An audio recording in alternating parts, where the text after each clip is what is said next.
Marsha Norman once said, "Dreams are illustrations from the book your soul is writing about you." When discussing dreams with one of my best friends, Arabella Levinsky, she began to explain a dream she used to have before her gymnastic meets. Ever since I've been little, I always had dreams. Like, I'll be, like, on the bars, and, like, I'll fall off, or I've tried to do back handspring, and I miss my hands, and I just bounce off my head, but it doesn't hurt because I'm in a dream. Like, and I can't do anything. I literally, like, I flop around the floor, and I can't tumble. I have zero coordination.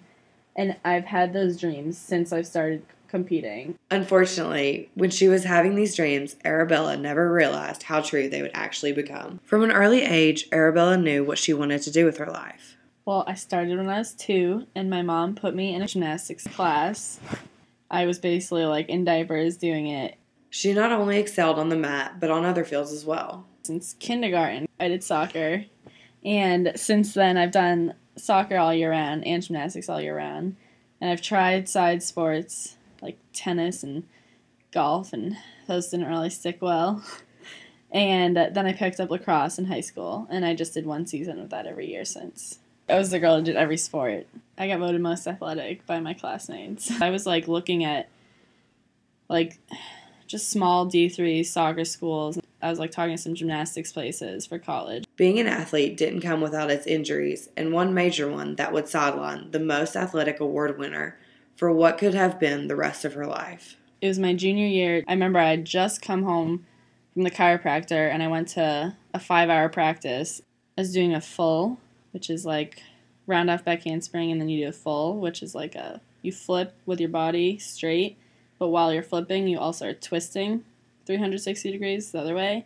And I continued flipping, but didn't continue twisting. But when my feet were planted, the rest of my body kept twisting, and it popped. I tore my ACL and my meniscus. Where the first thing I said is I was like, that hurt a little. And then I got up and I tried to tumble again. And I tried to go again, and my coach wouldn't let me because my knee was like huge. And it popped out every time I tried to take a step. When the MRI came back, they told me I did, and me and my parents immediately started to cry in the doctor's office.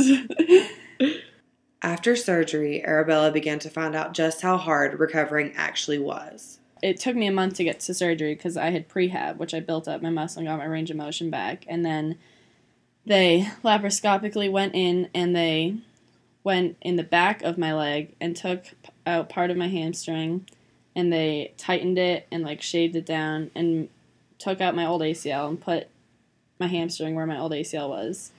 And then they just stitched up my meniscus because it was only about a 30% tear. It was awful. I was so upset. I didn't ever go out for those 8 weeks. I couldn't walk. I would like stay in and just watch movies and eat ice cream. And if people came to me, that was cool. But if not, I didn't make an effort to do anything. It's like I blacked out. I don't even know what I did. I can't remember like going to school. I can't like remember. I don't know. I blocked it out of my memory because it was awful. After over 6 months of rehabilitation, Arabella was ready to get back on the mat. I thank God for my coach. He's been with me for 10 years. He helped me just like little by little. He knew how to like rehab me, what moves I could do. But it took me like probably just like 2 weeks to even just get like a solid round off because I was so scared. But I did bars right away because it doesn't use your leg. I competed with my torn ACL. I got cleared on my birthday, which was the best gift ever. And then my first meet was like in December. And I'd basically gotten mostly all my moves back by then.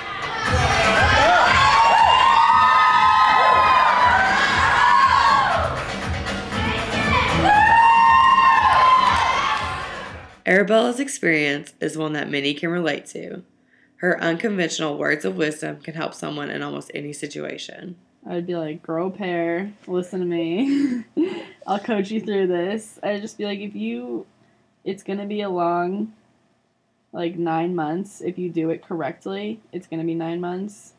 Like you will be back 100% if you wait that 9 months and think of like the big scheme and how long your life is and compared to how short 9 months is. I'd be like, you have so much more after. Just do it right and it'll be like it never happened. Although Arabella wasn't able to become the athlete she had always dreamed of, she learned a lot more in the process. I learned how to take things and handle them and not react as harsh to them. And that I wasn't just an athlete. I wasn't defined as that.